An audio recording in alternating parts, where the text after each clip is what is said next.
త్యాగాలు చేసి భూమి అంతా కూడా పోలవరానికి ఇచ్చారు. ఇచ్చి ఈ రోజు మీరు చూస్తే చాలా ఇబ్బందులు పడ్డారు.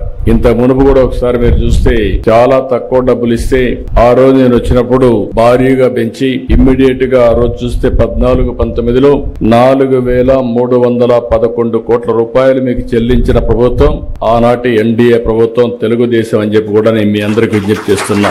ఆ తర్వాత మీరు చూస్తే నిన్నటి వరకు 5 సంవత్సరాలు బాధితుల్ని పట్టించుకున్న సందర్భమే లేదు. మీకోసం ఆలోచించిన దాఖలాలు లేవు. కడాన మిమ్మల్ని చూస్తే చాలా బాధేస్తుంది. నేనే మీకు ఒక భరోసా ఇచ్చాను.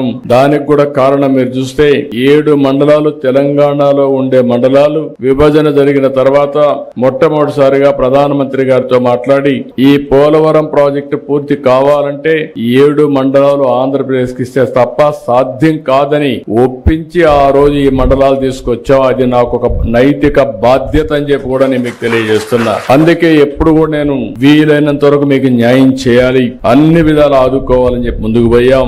ఈ రోజు కూడా ఈ ప్రభుత్వం వచ్చిన తర్వాత 828 కోట్ల రూపాయలు మీ అకౌంట్ లో వేసామంటే అదే మాకుండే మీ మీద ప్రేమ, కమిట్మెంట్ అని చెప్పి కూడా నేను మీకు తెలియజేస్తున్నా.